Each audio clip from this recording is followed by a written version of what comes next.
What is going on, guys? Welcome back to the channel. Today we have another turbo Honda, and there's not a whole lot to say about it because, I mean, at the end of the day, it's just a turbo Honda. But this one is going to be a fun little project. So it was initially just supposed to be some charge piping and a bumper bar, but let me show you what that's turned into.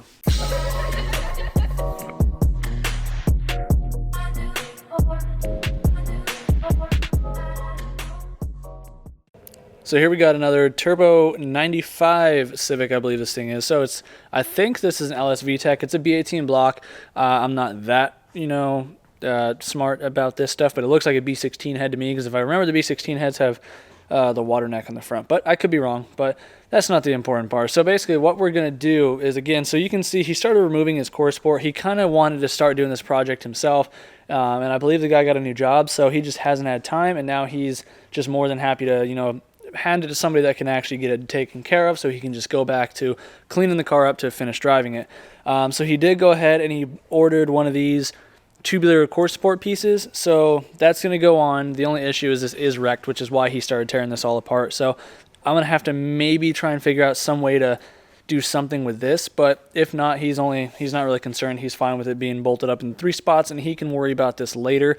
To go from there, so I do need to make a bumper bar. You can see that the end caps here are open, so there's not really any mounting points down here. So, and I think he maybe eventually wants to do a normal core support again, so I kind of want to plate this in, but I don't think that that's going to be smart if he's going to do that later. So for now, I'm just going to use my normal bumper bar plates. Sorry, there's a fly floating around, or a gnat or something. But yeah, so it'll bolt up with these 2 holes, and then we'll just make the normal bumper bar. And from there, we can mount the intercooler, which is this big Mishimoto guy right there. And, he already has the bumper mostly trimmed. At least the grill is trimmed out, so we can do that. And then the other thing we have to do is we have to flip the turbo, because he doesn't want pie cuts. So he would prefer to actually do a bumper exit, just like we did on the Mustang recently. So we're going to try and unbolt this turbo, hopefully. The bolts are a little crusty under here, so I just sprayed them with WD-40. Hopefully that helps. But yeah, flip this way, bumper exit that way, dump tube. He kind of gave me free rein, but I'm probably just going to keep it simple and clean and shoot it down somewhere. He's just going to run a turbo guard. Then we can run the charge piping per normal. I do have to make radiator mounts, so that'll be pretty easy. And then I need to... he wanted me to add some fittings to the backs of the valve cover here, because he does have this FCS catch can. And then he also needs a new bung added to the drain pan here. So I'm going to try and take the one off that's already on there if I can. But this is just a slip one. He wants the dash 10. So that's what we're going to do. And then I believe that's pretty much the gist of it. And then he just had one other thing, which is just add some tabs to the tubular core support for his hood pins. So that should be pretty quick and easy. He has already got the holes in the hood. He's going to run a different hood, but he said I can use these holes to align it. So I'm just kind of going to go through this. I don't really need to, commentate much, because this is pretty much a run-of-the-mill job at this point for me. You guys have seen plenty of the Turbo Honda stuff at this point on the channel, so I'm not going to go too crazy into it. I'll just kind of, do some shots, and we'll talk about it as we go along, but I'm not going to teach you guys how to do it.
Okay, well, I just tried bolting the turbo on the other way.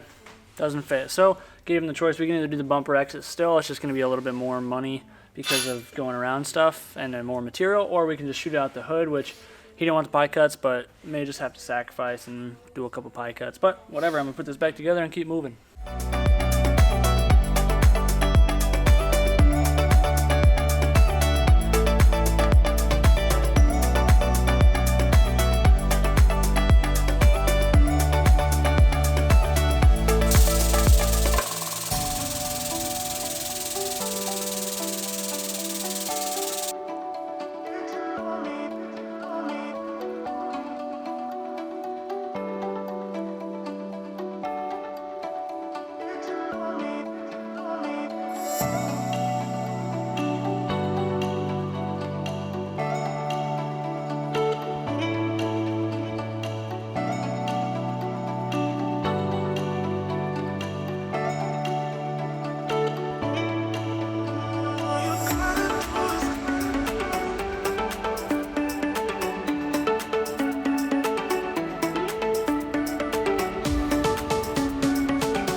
Okay, so I got partway through this job so far. I was drilling the brackets out for the intercooler mounts and such, and my little drill press just decided it just can't really handle the torque anymore. And I think part of that reasoning is because I've abused it. It's just this little Harbor Freight benchtop guy, the $80 one, and it's done decent so far, but lately it's really been hanging itself up and it just doesn't have any power. So the little blue one, if you guys watch the other videos about the Honda Beat, Corey got one from his neighbor. That thing's got a little bit more torque, but the issue on that one is it's got so much run out, the whole drill bit just kind of wobbles like that no matter what you do. So I had to go get a new one. So in this case, I decided to go out and get the second biggest one Harbor Freight had, because the biggest one, they call it the production model. Like, I'm assuming they mean so you can be using that thing all day, every day type thing. So I didn't need that one, and it was also $800. So this one is a $300 one, but I'm an Inside Track Club member. Fight me. It is what it is. So I got 20 bucks off, so this was like $280. So let's open this thing up really quick. Hopefully it's pretty easy to assemble, but this guy's got 3/4 horsepower, whereas that little guy over there only has 1/3 horsepower. So essentially this should have 3 times as much power basically, which means hopefully it can do what we were doing. But yeah, basically, like, even the holes, like on this guy, this little guy just kept jamming up, like super gnarly. So that's what we got this guy for. So this one, the blue one, I'm gonna just take home, give it to my dad, because it'll work for wood like what he does. But this guy, I'll just put a deburring bit on here and just leave this thing on the stand and use it for deburring. That'll work fine for me. But you know, just trying to constantly invest in myself. But I also got one more new toy. Bam! Check this thing out. You guys know what that is? Some of you guys probably know what it is and use it often, but some of you guys may not know what it is at all. And if you don't know what that is a mini lathe. And if you don't know what a lathe is, basically, it's a piece that you can use, a tool that you can use to make your own parts. So they have wood lathes, metal lathes. This is a metal lathe, obviously. And, you know, I've run into so many instances now, especially with, like, the last 2 projects that I did. So the Honda Beat, we needed threaded spacers. Not very easy to make on your own by hand. You know, it's tricky. Drill bits walk. Your eye is, you know, not always center. Marks move, whatever. And then I've run into situations where I'm making, for example, turbo stuff or intakes, and I need bungs that I just either can't find online, nobody sells them local, or I don't have time to wait. So it's like so much easier if I could just learn how to use a lathe and machine myself an air bung or an O2 sensor or O2 sensor port or whatever, stuff like that. So do I know the first thing about machining? Absolutely not. Are we going to learn? Shit, we learned how to do all the welding stuff, and now we're in a shop doing this full time. So if I can learn how to weld, I'm sure I can learn the basics of machining. But anyways, guys, I'm going to set this stuff up, and we'll get back to work.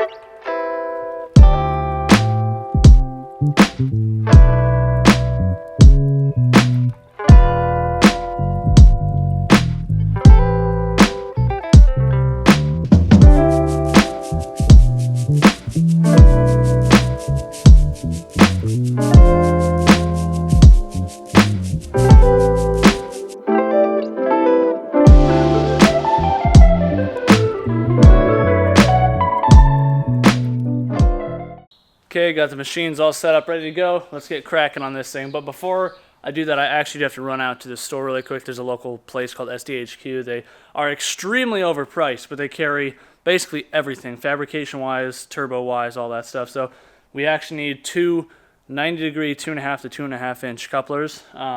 One to go off the turbo, one to come off the intercooler here.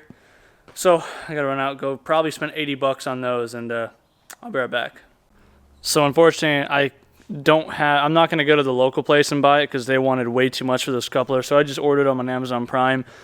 So in the meantime, I still got to mount the radiator, and then I can start working on the dump pipe or the downpipe. But this is already problematic because I see now that this tubular core support replacement does not put the radiator, I believe, in the same spot. Normally the radiator is pushed much more over this way. So the issue with that is this is the only spot where I can, you know, you can see it's even still basically hitting right there. And there's no way to fit a downpipe, especially with a stock fan.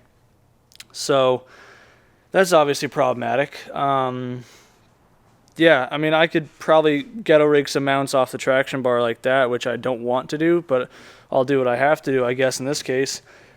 So, yeah, this is kind of problematic. I don't really know how to get over this situation. So I'm going to just ponder on it for a little bit, kind of see if I can figure something out. But yeah, this isn't looking too good so far, because if I can't mount the radiator, I can't make the downpipe. And if I can't make the downpipe, then, you know, half this job is, you know, out the door. Because the only other solution I could think of is, me personally, I would just run like a Volkswagen Scirocco radiator, because then we can fit that more forward and such. I don't know, we could figure it out, add some tabs, do what we got to do to mount it and such, but that's not an option here, so I got to try and find a way to make this work. Oh boy. After pondering a little bit, this is the only thing I can think of is taping it in place. No, not really, but still, this is basically where I need it to sit, because this is the only place that still gives me barely any clearance for the slave cylinder. But if he does decide to run a slim fan, that'll clear up a lot of space there. But it gives us space for the downpipe, so I don't have to get like super duper crazy, because I mean, I don't even, there's no way it would have fit before. I don't know what I'm trying to talk myself out of here. But the only concern I'm going to have now is we got this giant spot, so I'm going to have to go ahead. I will charge him a little bit extra, but I'm going to make a plate here, like a cooling plate. And yeah, because otherwise all the air that comes in is going to be going straight up from here. So it's going to be bad enough, because already part of the radiator will be blocked, because the grill is all just in the center here. So this whole side over here is going to be partially blocked. So the best we can do is plate this off to try and, you know, feed the air in, and yeah, work on that. So in the meantime, I'm just going to have to try and MacGyver some way to mount this, make some tabs. Unfortunately, they're going to be permanent unless they get grinded off. But with this setup, there's no clean way to really get this done.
So while I'm in the middle of doing the dump pipe, well, at least the beginning portions of it, because I have to weld the bottom portion to try and get the weld to shrink to suck it tighter, just so I got better clearance against the radiator. But I just want to show you guys really quick. I mounted the intercooler without the wastegate in place, and I didn't think the wastegate was that big. I didn't think it'd be an issue.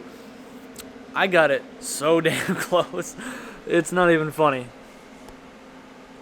Let me see if that'll focus in on that. That is, it clears. It definitely clears, but that is so stinking close. But I'm just relieved that it even clears to begin with. So anyway, yeah, I'm gonna keep chugging along on this thing. I just finished welding the bottom half of the dump pipe, or downpipe, I'm sorry.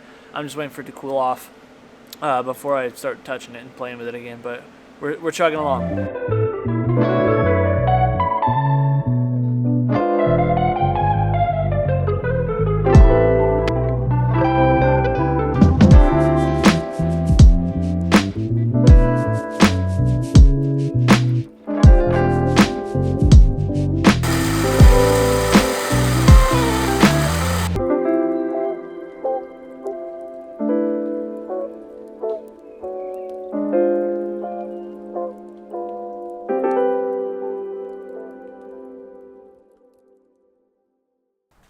Well, I'd say it's about time to wrap this up as a video, because we're at the end of the second day now, and I have to wait till the couplers and the material show up tomorrow at some point. So really the only other thing I could do for tomorrow is get the AN fittings done on the valve cover, which I might even just do that right now before I leave off camera. It's not a huge deal, but I don't know. We'll see. I may just save that for the next day. But yeah, so the downpipe's looking pretty good. I'm not sure exactly where we need it to be at height-wise, because we're not cutting this hood. He's going to cut. He has another hood that he's going to cut, so I'm essentially just going to leave that to the owner of the car, and if it ends up being way too tall sticking out the hood, then he can always bring it back and we can modify it. But as for now, the only thing left to do is add an O2 port, which I don't have an O2 sensor here, so I'm going to see if I can dig something up at home to, fake as an O2 sensor so I can, get a rough position, but that'll only take a few minutes to add that. But this is looking pretty good so far. We've made pretty awesome progress, and realistically like a day and a half. So if you guys did enjoy the video, be sure to let me know in the comments down below. If you're new to the channel, hopefully you have considered subscribing by now. I just do a lot of stuff on here like this, work on a lot of people's cars, and every now and again I get to work on my own stuff when I have the extra money. Anyways, guys, we are doing a track day this weekend at Wild Horse Pass, doing the Mondo, which is where they link all the courses. I'm very excited for that, so hopefully you guys are as well for the video. Anyways, guys, do what you love, think about the rest, and we'll see you in the next one. Peace out.